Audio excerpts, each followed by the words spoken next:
In this video series, we are covering all the features of the Husqvarna Viking S100 Serger. Hi, I'm Sara from sewingmastery.com, where we take sewing machines and sergers and open them up and then do videos on all the aspects so you know how to use it. If you do everything that we teach in our videos, you are guaranteed to have this machine mastered in no time flat. Plus, you're able to come back and review them as needed. So in this section, our fourth of 6 sections, we are going to be talking about overlock stitch settings. So this is all the knobs and dials you can change to get different outcomes depending on the fabric and thread you're using. So we're going to be going over stitch length, differential feed. There's 2 dials here that that are on the side, which I love, by the way, because I can turn them while I'm stitching. So if you are like, oh no, that's not long enough, you can just turn it a few turns and see the results without having to start all the way over. You can get to these knobs very easily.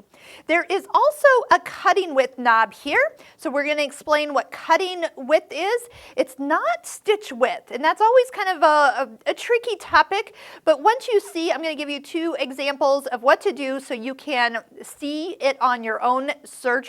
And then right back here, I know it's kind of on the top and on the back, but there is a dial up here that will actually adjust the pressure of this foot. A lot of you have on your sewing machine the option to make this be less or more depending if you're working on heavy fabrics or stretchy fabrics and they're coming out a lot of waves. That is an option. I will tell you, adjusting the pressure is not something I do a lot. It's actually very rare, so I'm going to just leave it at what it was when I opened the box, which on this serger was 2. You'll see that it goes all the way up and all the way down. So a higher number on all these dials means bigger or heavier or longer settings, and smaller numbers mean less or closer together stitch lengths. So speaking of stitch length, let's actually start at this one here. So on your sewing machine, a lot of you with computerized machines, when you pick a straight stitch or turn the machine on, you find that it comes up at a 2.5. That's millimeter settings, so that means 2.5 millimeters is a nice stitch length. So if you're working with normal fabric, I'm going to say like 2 pieces of cotton, that's a great stitch length. If you're working on something lighter yet, a chiffon or a satin, I want a shorter stitch length. This is true for your sewing machine also, so keep that in mind if this is new for you. If you're working on fleece or something very high loft thickness, you gotta put a stitch length of 3 or higher. Notice it goes all the way up to 5. So what you are doing is you're getting those teeth that are underneath the foot to actually pull that in. So if you ever feel like you're having to help your fabric through on your serger or your sewing machine, all you have to do is make the stitch length longer and let the machine pull it in for you. Because if you try to help it, that's when those needles bend and they can deflect and then actually hit.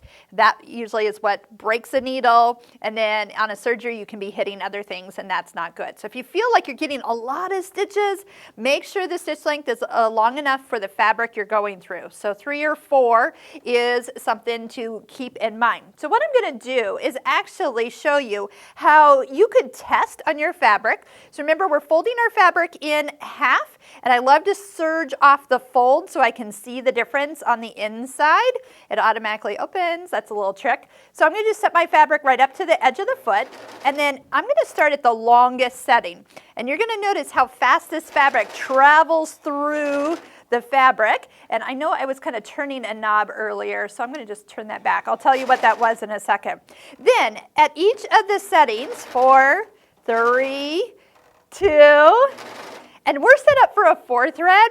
So this last one at 1 or even at R doesn't look so great, but R is where we're going to be when we do a rolled hem. That's why the R is there. So I will find that usually 2.5, which is what I'm going to return to, towards the end is going to be ideal for what we're working on. So you can see where I was at 1. It was very close together, but very long stitches, very open stitches. And here's the difference. When you open it up, see how you can really see the stitches? They're hardly holding my fabric together. So what you're looking for is where does it really look good, where the fabric is going to be secured nicely for a seam and not kind of pull apart, where like here the longer stitch length not so great, but kind of somewhere in the middle would be perfect for this type of fabric. You'll also find the shorter the stitch length, okay, maybe not at 1 but at 2, see how much thread you're using? So that's not ideal either. So you will find that if you find your happy setting for your fabric, especially the thickness, make sure you're longer, you will find the perfect bit. Okay, now let's talk about this back knob since we're already kind of on the side of the machine. You're going to notice that at normal, so if you have little fingers that come and visit and they've turned it, normal is 1. 1 for differential feed means that the feed dogs, and there's 2 of them underneath here, both of them are pulling in at the same rate. If you've got fabric that is stretchy, fleece, or even minky fabrics, cuddle fabrics, when it goes through the serger, it comes out wavy. This is your answer, because what we can do is we can adjust one of them to pull the fabric in more, and it kind of eases it in so it comes out flat. I'm going to show you a sample of that. Or if you almost have your 2 pieces of fabric are kind of like the bottom one's gathering, and then as you get to the end, it's shorter than the top one, you are finding that the teeth are pulling it in too quickly. And so you can go the opposite way and make it kind of help stay even when you get to the end of your seam. Now, here's the trick.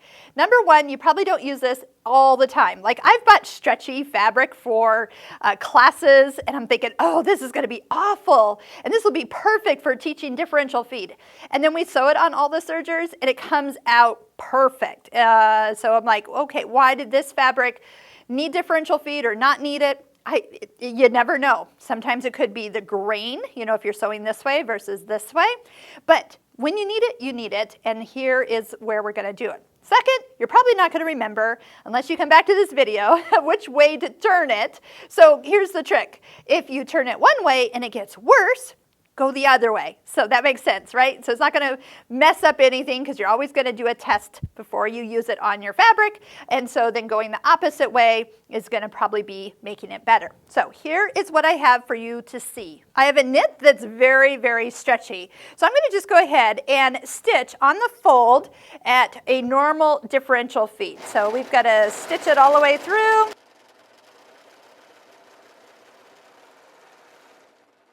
And you can kind of see that it's coming out. If I laid this on the table, here we go, it's got a little bit of wave to it. And if that's a seam, that means it's been stretched while it stitches.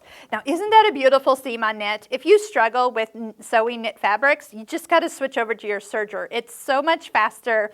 It looks professional. It has the stretch and give.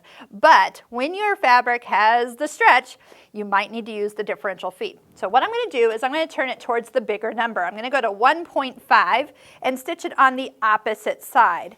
And this will show you, it's kind of like easing it in. You can see it on your fabric. Okay, actually I'm easing too much in, so I'm going to just back that off just a little bit.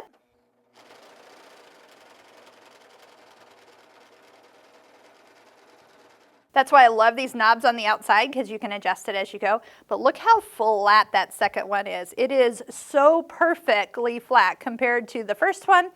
That's what differential feed does. If you've got fabrics that are slippery, like satin fabrics, you're going to need the opposite, where it needs to slow it down so it doesn't get short. And that's what the 0.7 setting is kind of on the back here. So kind of 0.7, there is a mark on the housing so you know where you are. And don't forget to kind of go back to 1. Yeah, just always check that because it's kind of behind the stitch length. Make sure that that hasn't been changed. It almost feels like there's a click on that. No, that's kind of nice. There's like a click where 1 is, so it's really easy to get back to exact setting for those feed dogs when you're just doing normal stitching. Okay, next we're going to talk about the knob that's right here, and I'm going to just let you see it from the front. So I'm going to turn it fairly quickly, and you can see that this part here is kind of going in and out. So what we're actually seeing is our fabric, when being stitched, the knife is somewhere between here and here. So depending on, if you ever have, and I'm going to go ahead and put it all the way in. Let's see if I can get a result. Oh yeah, we're going to see it here.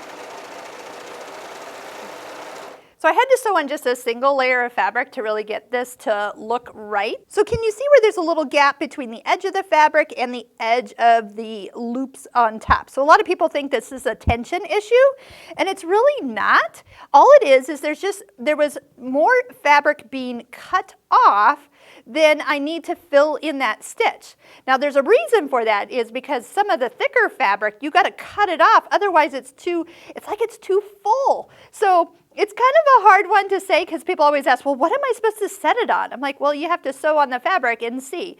If you have loops that are hanging off the edge, well, you need to move the knife a little further out. Now I'm going to go to the furthest setting, so all the way out to the far right side. And I'm going to show you what it looks like. Like the fabric's going to actually be, let's see here, so get that all the way out there.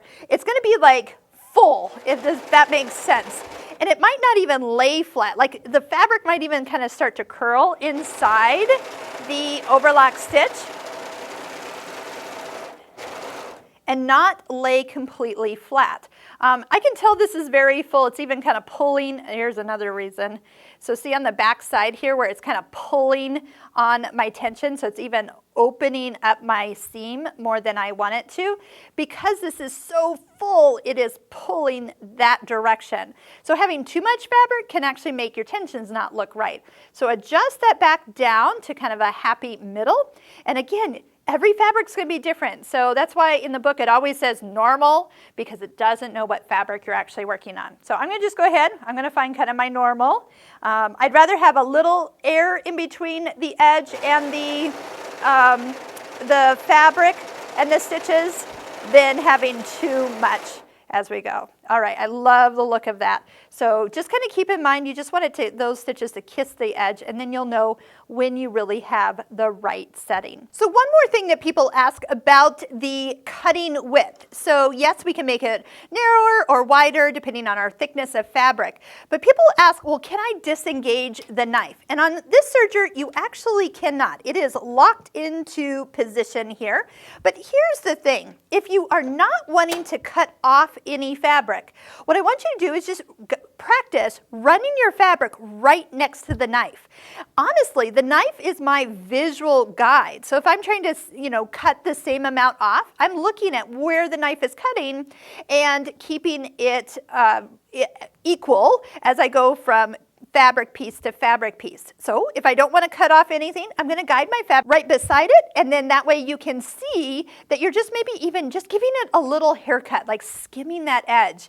It is true. And so if you do have a serger that has a knife where you can disengage it, I actually don't recommend students doing it, because once it's not there, your fabric can wander in and get in and linked up and hooked up with the loopers, and that's not a good thing. That's like an emergency trip to your service provider. So I'm actually glad that this serger does not have an option to disengage the knife. You do have a spare knife, so if you do find after sewing on fabric, certain fabrics will dull your knife faster, that you actually can replace that knife. So that's super easy to do. You just take it off, put it back on. Fabrics that dull your knife are going to be polyester fabrics, so cuddle fabrics, fleeces. If you sew a lot of cotton and natural fibers, your knife is going to last you a long, long time. Now, this is not something that's going to just be dull instantly. It does take a while for those fabrics that do dull knives. It will take a while, but I love that they put in a spare. And then again, I would just go ahead and get a fresh one from your local Husqvarna Viking dealer, and then have it as a backup for when it needs to be replaced the next time. So let's just talk on that pressure dial back here. Is if you have heavy fabric like a denim or a canvas, sometimes having more pressure on that can assist in it going through the serger nicely. If you have a lot of waviness and your differential feed is not fixing it for you, if you go the opposite way, make the pressure of the foot lighter, then you will find that it will kind of glide across the fabric instead of trying to really squish it and pull it through and stretch it out. That is an option. I always think of stretchy fabric, lighter pressure almost creates like like a boat, like a hovercraft, like it's just skimming across the top of the water or skimming across the top of your fabric. Still pulls it through, but it's not pushing down on it so tight that it's stretching it out. So that can be kind of a last resort if for any reason your differential feed, the one on the second knob on towards the back, is not doing the job for you. That's kind of like a backup plan. But all in all, if you know these settings and you're making them work for you, try a couple fabric. You know, if you have some stretchy fabric in your collection, try the knife. I always say when we do our class with our students, I have them put it all the way in serge, and then put it all the way out in serge and compare the two. And then you'll probably find somewhere in the middle where it really just, it looks nice. So you'll know it when you see it. But I hope you'll check out all of our videos. In our next part, part 5, we're going to go through all the traditional utility overlock stitches. So like your 4-thread construction seam, 3-thread narrow, and we're also going to do a 2-thread. So if you didn't realize your serger can use just 2 threads for an edge, you're going to love that option and how easy it is to actually do. Then you're not wasting 3 threads. You can just use 2. So if you have 2 that match, a 2-thread overlock will be great. Then after that, we're going to get into those decorative stitches like the rolled hem.